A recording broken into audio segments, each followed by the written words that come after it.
So, hi Mateusz. Hello, It's Vadim. it's been a while since we saw each other, and as I understand, you were just now on this wild trip in Asia. And tell us a little bit about yourself. And how did your journey lead you to become a European Go professional player? I've been playing Go for a long time. My father taught me how to play, and I started playing when I was 6.5. And yeah, I was playing all my life, kind of. When I was 13 years and 10 months old, I went to Korea. I was at that time for done. And later, like until that time, I was studying Go at home. And yeah, since then, I started already in Asia. So I've been training Go in free Go schools in Korea. Later, I didn't manage to become the professional player. So later came back to Europe. Here I passed all the school stuff and later entered university. During my first year at the university, I went for the pro qualification tournament because there was this new European system appearing at that time. And yeah, I won, managed somehow, so became a pro. Wow, fantastic! So it does seem like you've been pretty much playing Go your entire life from like early childhood. Very Yes. lucky to have started playing so early. Not many of us do. Yeah, I had a chance. So let's get to the exciting part.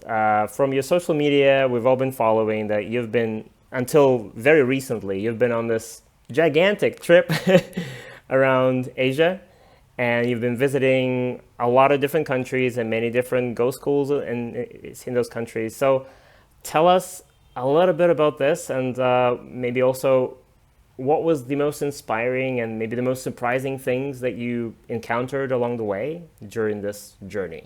Yeah, like being a Go player, so it also means that I try to find Go strategies in real life. So there were a few reasons of going for this kind of trip, and I tried to connect many things in one time. One of the reasons is I wanted to find some new ideas for my Go projects. So went to Asia because yeah, in Asia it's simply the Asian game, so they know much more about it. Another thing is that I wanted to find some places where my daughter could play Go with kids because in Europe there are not so many kids playing. I would say very small amount, like much more adults than kids. But in Asia is the other way. So in Asia there are mostly kids playing. So yeah, at that time when we were going there, she was 4.5, now 5 years old. Yeah, so at that point, yeah, I just wanted that she would play with kids, not only adults, so that she would get the feeling, yes, like other small kids are also playing, so that yeah, she would start to get more encouraged in it. That's not how I imagined this trip. I never imagined that this was like a trip to just find kids' opponents for your daughter. Like yeah, this was also one of the reasons. Like another reason it was that my wife wasn't allowed to leave Poland for 2 years. Oh, And like it was connected with the residence in Poland. Like right. finally she got the permanent residence in Poland, so the same day we were looking for flights to actually go somewhere. When picking the countries where to go, like Right. I thought it would be good to go there where we don't need visas. Like I have Polish passport, my wife has Russian passport, and yeah, it would be good to look for countries where we like none of us needs visas. Fortunately, a lot of countries in Asia are like that. Not all of them. Like it was hard to go to China, Yeah, Korea, Japan, right. like All the best, Taiwan also, all the like most exciting places are, are closed. Okay. because like daughter at that point was like 20Q, 18Q, like before we were going. So it was not necessary yet to like look for dumb players as opponents. So it was okay if she would be playing like with players of similar level. Yeah, so we chose some other countries that are nearby, like all these go countries where like there is a little bit more connection to go there than here in Europe. So we picked Malaysia, Thailand, Vietnam, Hong Kong. Only And 4 countries. and we never met in Vietnam, even though I'm living Yes, here. we never met in Vietnam. Yeah, so like I also tried to connect with tournaments because there was a Silk Road tournament in Malaysia. So we started basically from this, and later I saw there was also a big tournament in Pattaya in Thailand. So we also like wanted to be there. Wow. But yeah, unfortunately there were only two tournaments that I could join. And later when we already saw, okay, Malaysia, so now trying to find where it's possible to play Go for kids in Malaysia. So we found that there is one very big Go academy. So we started with the N-World Go Academy. It's actually not in Kuala Lumpur. It's like 30 kilometers away from the capital, Puchong, this like area where it is. Yeah, so we stayed somewhere nearby, and yeah, for more or less 2 weeks we could go there. So I was teaching their Go every day when I was there, except the tournament dates, and daughter was studying their Go every day. How everything works, how the clubs operate, how the schools work. Was there anything that was maybe surprising and something unusual compared to the European experience? First of all, there were a lot of kids. Like in that school, Yeah. there were like a few hundred kids actually playing Go. So yeah, it's quite a lot. The thing is that not all of the kids were in one place. Normally, this school, this one, but also later the other schools, the other academies that were in Thailand, they work in a little bit similar way. But in Malaysia, it was just more visible. So they were trying to approach Chinese schools, and they were trying to convince that parents would like to actually their kids playing Go. And in Malaysia, in this country, it's there are a few official languages. There is Malay, there is Chinese, and also many people actually speak Indian. And these are the communities. So the approach was like to go to these kind of schools which are connected with Chinese language and with Chinese culture, and trying to find like parents there, and later like also speaking with the officials from that school like about having Go lessons there. Let's move for a second to the European side of the spectrum. So how would you describe, from your perspective, how would you describe the current momentum of Go in Europe compared to what's going on in Asia? In Europe, I think various countries have different situations, and it's like hard actually to say as Europe as a whole. I think for Poland, it's actually developing quite well. Like now in Poland, like with the new board of the Polish Go Association, like I have a feeling that they really work very hard to get new players. So this is something like that I'm really happy about, that I didn't see this kind of thing for quite many years. When I started to play on the rating list, Polish rating list, there were more than 500 players. But later it fell to 150. But now? So it was like huge decline, but now it's going up. It's going up again. More than, yes, it's going up again. And like with all these workshops that they were doing, like more than 500 people registered for weekly workshops about Go in Warsaw. It's like, yeah. Which is very nice. Yes. Do you think that the European Go Congress makes Go more popular as a game? Or do you think it's just a fun event that doesn't really do anything to promote Go that much? I have a feeling that it doesn't promote much in general.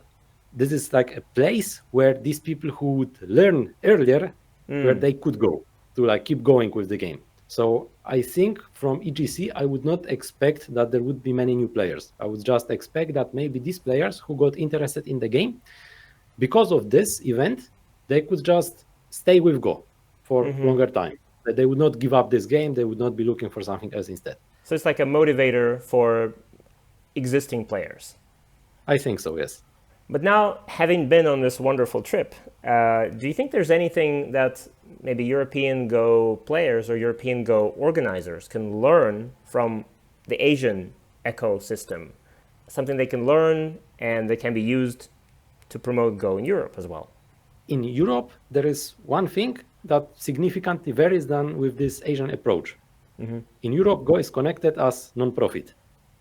Right. There are many Go organizations, many volunteers, many people who do things connected with Go for free.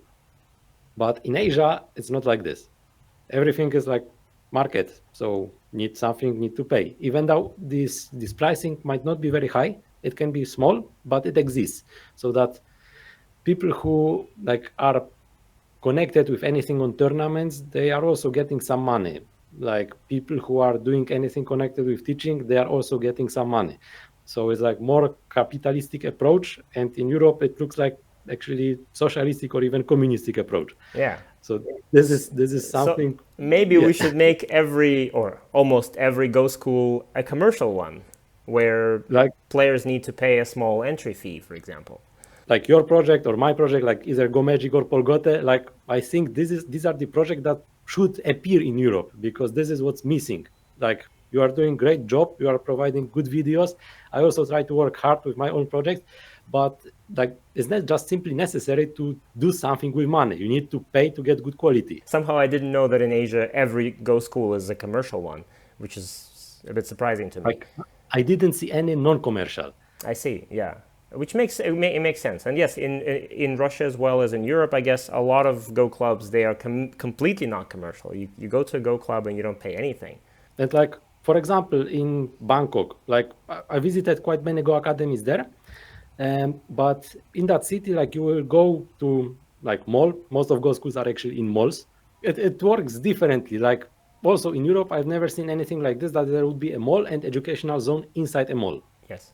And yeah, there is a mall. There are Go, but also some other things that kids could learn. Also adults could learn something.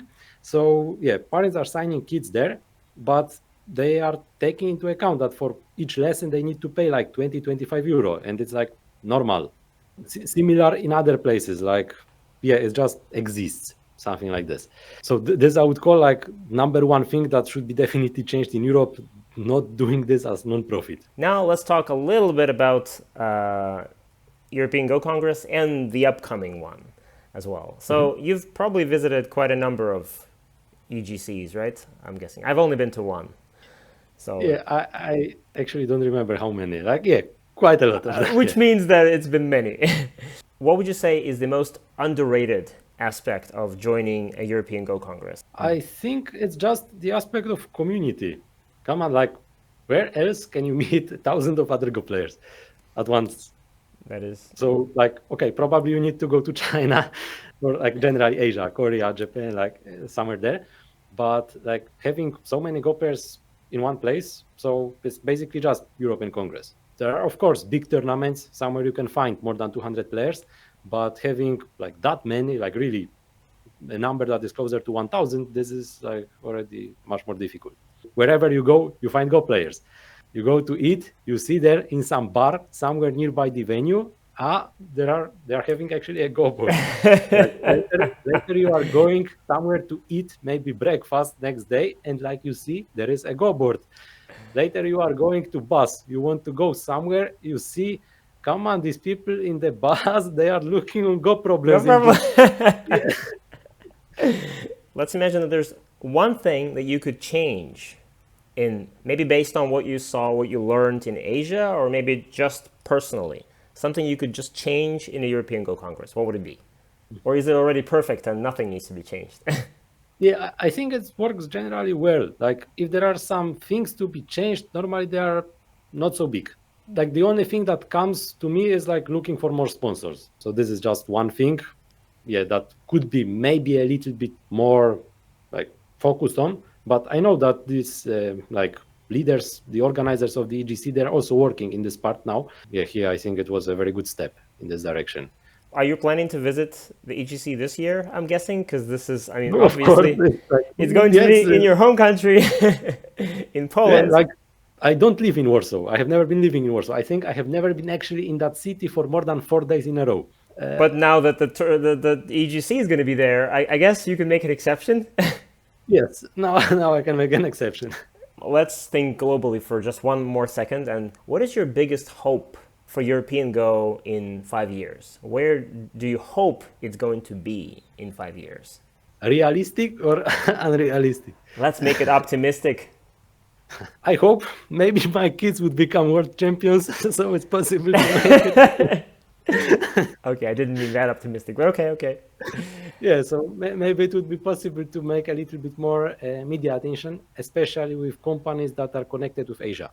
Like all the big companies like maybe Huawei, Samsung, LG, like AliExpress, like whatever comes from the Go playing countries. Yeah. Maybe this can be a little bit more connected with, some more impacts from this direction. Yeah, but I think it would be good also, to have higher level of the top players. To allow the current like Go professionals to compete in the Chinese leagues, like on par with Chinese professionals, for example. I played in Chinese league in 2017, and I could play also this year. So it means that there are not that many new people coming.